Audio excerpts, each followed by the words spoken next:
So welcome back to the channel बच्चों। आज के इस वीडियो में हम लोग डिस्कस करने वाले हैं लिमिट्स के बारे में। ये जो टॉपिक है बच्चों वो आपको क्लास 11th में देखने के लिए मिलेगा।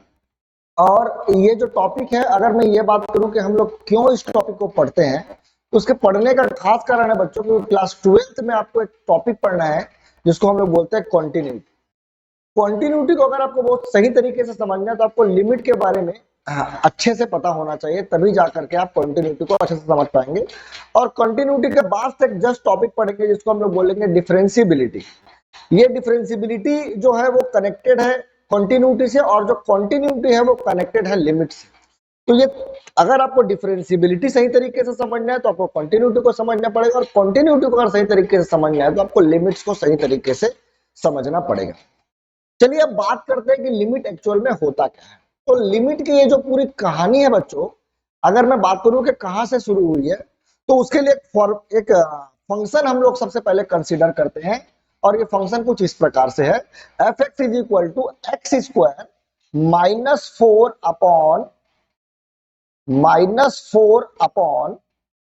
एक्स -2। ये जो फंक्शन है, इस फंक्शन में बच्चों अगर मान लीजिए मुझे कोई बोलता है कि f1 पुट कीजिए, यानी x के जगह पर मुझे 1 पुट करना है, तो मैं बहुत आसानी से 1 पुट कर सकता हूं और इस फंक्शन का वैल्यू निकाल सकता हूं एट 1। तो एट 1 पर अगर मैं बात करूं तो 1 का जो स्क्वायर है वो 1 हो जाएगा, 1 -4 अपॉन 1 -2, ये हो जाएगा -3 अपॉन -1, और कट के ये बराबर आ जाएगा 3 के। तो f1 अगर किसके बराबर है तो मैं बोलूंगा 3 के बराबर, या फिर अगर इसको दूसरे भाषा में बोले, value of that function at 1 किसके बराबर है मेरे को बोला जाए तो मैं बोलूंगा 3 के बराबर। ऐसी आप लोग कई सारी वैल्यूज पुट कर सकते हैं इस फंक्शन पर, लेकिन कहानी तब बदल जाएगी बच्चों जब आपको यह बोला जाए कि आप x के जगह पर 2 पुट करो। अगर मेरे को 2 पुट करने के लिए बोला जाए बच्चों, तो अगर मैं 2 पुट कर दिया यहां पर, तो 2 का स्क्वायर -4 अपॉन में 2 -2, और ये हो जाएगा 4 -4 upon 2 -2, which is equal to 0 upon 0। अब आप में से कई सारे बच्चों को ऐसा शायद लगता होगा कि 0 अपॉन 0 या तो 0 के बराबर हो जाएगा, या तो 0 अपॉन 0 1 के बराबर हो जाएगा।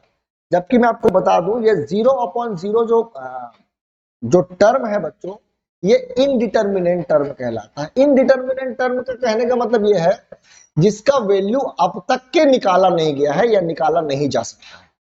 दुनिया में ऐसे 7 प्रकार के इनडिटर्मिनेंट टर्म होते हैं। जैसे 0 अपॉन 0 होता है, वैसे ही 7 प्रकार के इनडिटर्मिनेंट टर्म होते हैं, जिसके बारे में हम लोग लिमिट्स में आगे में डिस्कस करने वाले हैं।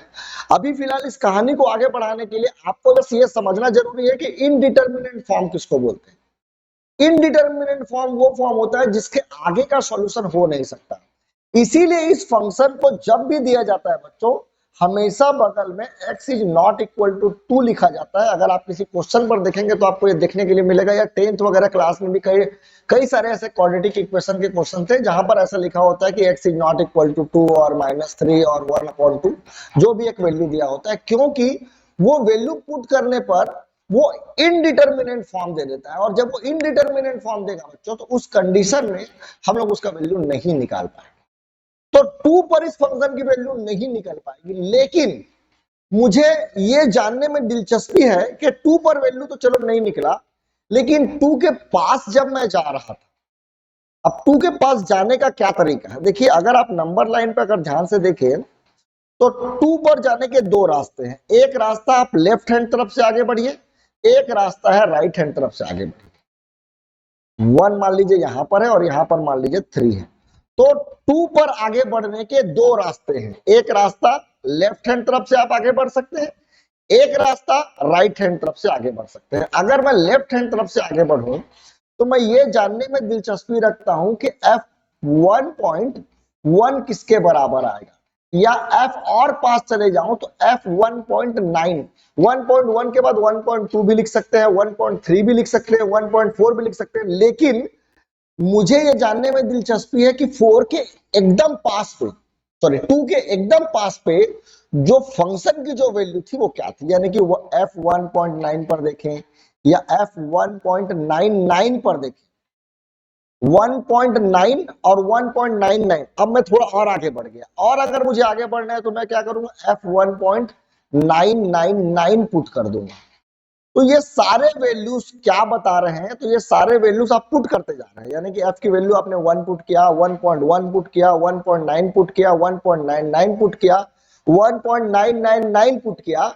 इसका मतलब ये है कि आप वो सारी वैल्यूज पुट कर रहे हो जो 2 के तरफ आगे बढ़ रही थी। जब वो 2 की तरफ आगे बढ़ रही थी तो सारे वैल्यूज पुट करने में कोई दिक्कत नहीं, आप 1.1 पुट कर लीजिए, 1.9 पुट कर लीजिए, 1.99 पुट कर लीजिए। चलिए मान लीजिए मैं 1.99 पुट कर देता हूं, तो क्या आता है चलो देखते हैं। F1.99 अगर मैं पुट कर दिया तो उस कंडीशन में मुझे मिलेगा 1.99 का स्क्वायर माइनस 4 अपॉन में 1.99 माइनस 2। अब इसको सॉल्व कैसे किया जाए, तो आप नॉर्मली अगर आप इसको कैलकुलेटर से या किसी कैलकुलेटर की मदद से अगर आप इसको सॉल्व करेंगे तो आपको पता चलेगा कि ये जो वैल्यू है वो 3.99 के बराबर आ रहा है। अगर आप F1.999 पुट कर दे तो आपको पता चलेगा कि ये जो वैल्यू है बच्चों वो 3.999 के तरफ जा रहा है। यानी कि आप अगर 2 के आसपास में अगर आप 2 को लेफ्ट हैंड तरफ से अप्रोच कर रहे हैं, 2 की तरफ आप आगे बढ़ रहे हैं, किधर से, लेफ्ट हैंड की तरफ से, तो आपकी जो वैल्यू है वो आपको 4 की तरफ आगे बढ़ती हुई नजर आ रही है। देखिए पहले 3 आया था, फिर 3.99 आया है, और फिर 3.999 आया है। तो ये जो वैल्यूज है वो वैल्यू धीरे धीरे 4 की तरफ आगे बढ़ रहा था। अगर मान लीजिए मैं राइट हैंड तरफ से अप्रोच करता, यानी कि अगर मैं पहले 2 पुट किए थे, अब मैं थोड़ा और आगे बढ़ रहा हूं, 2.1 पुट कर दो। 2.1 यानी कि एकदम पास में आ गए हम लोग 2 के, कहीं पर यहां पर, और थोड़ा पास आओ तो F2.01, और अगर थोड़ा पास जाएंगे हम लोग तो हमको पता चलेगा F.001। और ये सारे वैल्यूज को अगर आप पुट करो बच्चों इस फंक्शन पे, अगर आप पुट करो और अगर आप सॉल्व करके देखोगे कैलकुलेटर की मदद से, तो आपको पता चलेगा ये वैल्यू मेरे को 4.1 मिल रहा है, 4.001 मिल रहा है, 4.0001 मिल रहा है। सॉरी, यहाँ पर 4.1, यहाँ पर 4.01 आएगा, और यहाँ पर 4.001 आएगा, 001। तो अगर आप 2 की तरफ आगे बढ़ रहे थे इधर से या इधर से, तो जो वैल्यू था वो किधर आगे बढ़ रहा था, 4 की तरफ आगे बढ़ रहा था। इसका मतलब 2 पर अगर आपको वैल्यू नहीं चाहिए तो कोई दिक्कत की बात नहीं है, लेकिन 2 के आसपास। अब ये 2 के आसपास को लिखा कैसे जाता है, तो इसी को लिमिट के भाषा में लिखा जाता है, लिमिट x टेंस टू 2। ये चीज को अगर आप देखो तो आपको समझ में आ जाना चाहिए कि मुझे 2 के आसपास जाना है, और आसपास जाने के हमारे पास 2 रास्ते हैं। चाहे तो आप राइट हैंड तरफ से आगे बढ़ जाए, चाहे तो आप लेफ्ट हैंड की तरफ से आगे बढ़ जाए। इसीलिए जब भी लिमिट निकाला जाता है तो लिमिट का एक्चुअल में मतलब ये होता है कि आपने लेफ्ट हैंड लिमिट भी निकाला है और आपने राइट हैंड लिमिट भी निकाला है। हमने लेफ्ट हैंड लिमिट भी निकाला है और राइट हैंड लिमिट भी निकाला है, और दोनों के वैल्यूज को जब मैं देखा तो दोनों की वैल्यूज 4 की तरफ आगे बढ़ रही थी। इसका मतलब क्या है, इसका मतलब यह है कि 2 के पास में जाने पर ये जो फंक्शन है ये फंक्शन किसके बराबर आ रहा था, तो मैं बोलूंगा 4 के बराबर। अगर आप ध्यान से देखें तो यहां पर देखिए 3.99 मिला, यहां पर देखिए 3.99 मिला, यहां पर देखिए 4.01 मिला, 4 नहीं मिला, कहीं पर भी 4 नहीं मिला। और इसका आंसर मैंने यहां पर 4 लिख दिया है। आपको आंसर में 4 के आसपास का वैल्यू नहीं लिखना है, आपको 4 ही लिखना है। लिमिट का एक्चुअल में ये जो मतलब है कि किसी फंक्शन का जो वैल्यू है किसी पॉइंट पर नहीं, किसी पॉइंट के आसपास में वैल्यू किसके बराबर था। तो मैं बोल रहा हूं ये आंसर 4 नहीं बोल रहा हूं, मैं बोल रहा हूं 4 के आसपास। भले मैंने 4 के आसपास नहीं लिखा है, लेकिन समझने वाला उसको 4 के आसपास ही समझेगा। तो ये एक्चुअल में मतलब है लेफ्ट हैंड लिमिट का और राइट हैंड लिमिट का, और ये दोनों के दोनों बराबर होना चाहिए। लेकिन अगर मान लीजिए ये दोनों के दोनों बराबर नहीं हुए तो क्या होगा सर, तो उस कंडीशन में आप बोलेंगे कि लेफ्ट हैंड लिमिट जो था वो राइट हैंड लिमिट के बराबर नहीं आया है, इसलिए लिमिट एग्जिस्ट नहीं करता है। इसको हम लोग बोलते हैं limit do not exist. Exist तो तभी करेगा जब लेफ्ट हैंड लिमिट और राइट हैंड लिमिट निकालना पड़े। तो सर क्या इसका मतलब कि जब भी मेरे को लिमिट निकालने के लिए बोला जाएगा, क्या मेरे को लेफ्ट हैंड लिमिट और राइट हैंड लिमिट दोनों निकालना पड़ेगा? तो ऐसा नहीं है। अगर आपको लिमिट निकालने के लिए बोला गया है तो इसका मतलब ये कंफर्म है कि वहां पर लिमिट एग्जिस्ट करता है, तभी निकालने के लिए बोला गया है। नहीं तो क्वेश्चन में आपको बोलता कि चेक करो कि लिमिट एग्जिस्ट करता है या नहीं करता है। तो उस कंडीशन में हम कैसे चेक करेंगे ये मैं आपको बताने वाला हूं। तो देखिए, चलिए अब चेक करते हैं कि लिमिट एग्जिस्ट कर रहा है या नहीं कर रहा है। तो हमको बोला गया है at x is equal to check limit exist और नॉट।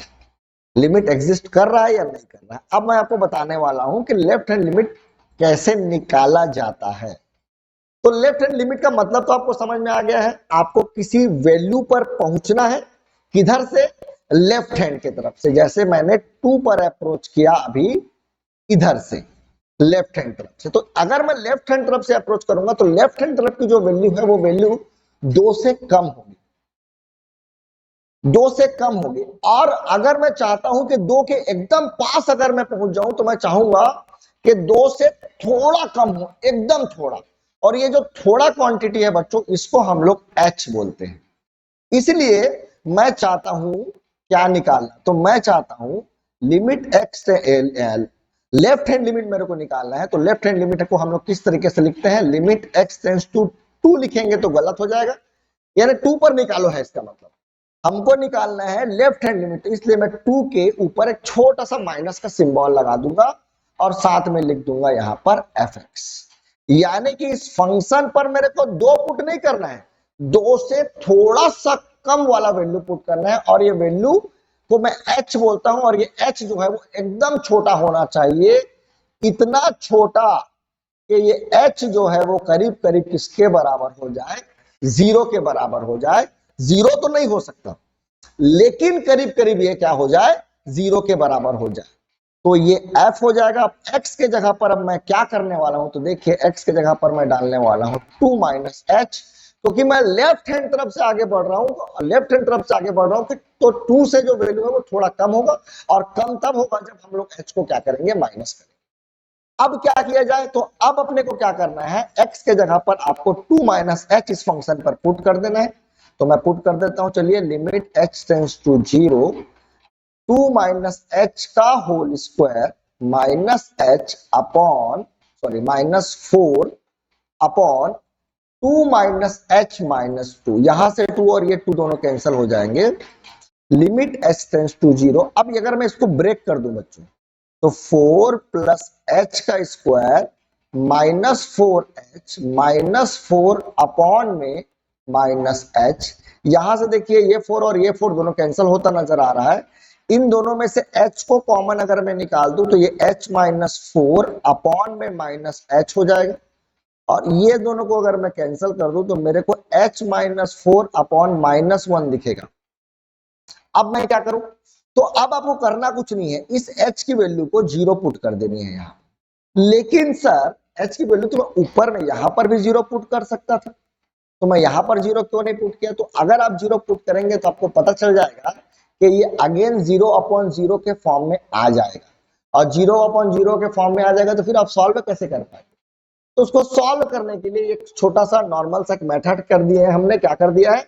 ब्रेक कर दिया है, h को कैंसिल करने की कोशिश की है। और इस तरीके से हम लोग क्या करते हैं? किसी भी फंक्शन को इनडिटर्मिनेट फॉर्म से क्या करते हैं? अलग करते हैं। उसके लिए एक नॉर्मल मेथड, कोई भी मेथड अपनाया जा सकता है। जैसे कभी कभी हम लोग रैशनलाइजेशन करेंगे आने वाले समय में, तो ऐसा छोटा मोटा मेथड अपनाते हैं। यहां पर मैंने सिंपली कुछ नहीं किया है, फॉर्मूला ब्रेक किया, एच अपने आप कैंसिल हो गया है। अब h की वैल्यू मैं 0 पुट करूंगा, यानी 0 आपको पुट करना ही है, लेकिन तब तक नहीं करना है जब तक आपको 0 अपॉन 0 दिख रहा है, तब तक नहीं करना है। ठीक है, तो यहां पर आ जाएगा 0 माइनस 4, इट मीन्स -4 अपॉन में -1, तो आप यहां पर देखेंगे ये किसके बराबर आ गया, 4 के बराबर आ गया। तो अगर मैं लेफ्ट हैंड तरफ से आगे बढ़ रहा था इस फंक्शन में 2 की तरफ, तो मेरा वैल्यू ऑफ जो फंक्शन है वो किसके तरफ आगे बढ़ रहा था, मैं बोला कि 4 की तरफ आगे बढ़ रहा था। अगर मान लीजिए मुझे कोई बोलता है कि सर इसका राइट हैंड लिमिट भी निकाल करके बताइए, तो चलिए इसके राइट हैंड लिमिट के बारे में थोड़ा सा बात करते हैं। राइट हैंड लिमिट कैसे निकाला जाएगा, तो देखिए राइट हैंड लिमिट निकालने का क्या तरीका है। आप सबसे पहले लिखेंगे लिमिट x टेंस टू 2, इस बार आप लिखेंगे प्लस, ठीक है, f2 प्लस लिख दिए और fx लिख दिए। ये बस एक सिंबल है जो आपको बता रहा है कि आप क्या निकाल रहे हैं, राइट हैंड लिमिट निकाल रहे हैं। अब मैं क्या करूंगा, लिमिट इस x को बनाऊंगा अब h टेंस टू 0, और अब मैं लिखूंगा f2 प्लस h। अब मैं 2 प्लस h क्यों लिखा, 2 प्लस h मैंने क्यों लिखा, तो 2 प्लस h मैंने इसलिए लिखा कि जब मैं राइट हैंड की तरफ से आगे बढ़ूंगा तो 2 से जो वैल्यू है, जैसे कि मान लीजिए मेरे को 2.1 दिखेगा या 2.001 दिखेगा, 2 से थोड़ा बड़ा वैल्यू दिखेगा, और ये जो थोड़ा है आपको मैं बताया, ये जो थोड़ा है वो h के बराबर है, और ये h जो है इतना छोटा है, इतना छोटा है कि ये करीब करीब 0 के बराबर हो गया है। अब मैं क्या करूंगा, फिर से इस फंक्शन पे x के जगह मैं पुट करूंगा 2 प्लस h, तो चलिए पुट करते हैं limit h tends to 0, 2 plus h का whole square -4 upon 2 plus h -2। चलिए अब इसको फिर से ब्रेक कर देते हैं, h की वैल्यू 0 पुट करेंगे तो अगेन 0/0 आ जाएगा, पुट करके देख सकते हैं 0, तो यहां पर मैं कर दिया 4 plus h square plus 4h -4 upon में h। ये 4 और ये 4 दोनों कैंसिल हो जाएंगे, इन दोनों में से फिर से h कॉमन निकालेंगे और कैंसिल कर देंगे, तो limit h tends to 0, h plus 4 दिखाई देगा। अब आपको क्या करना है, h की वैल्यू 0 पुट कर देनी है, तो 0 प्लस 4 ये किसके बराबर आ गया, 4 के बराबर आ गया।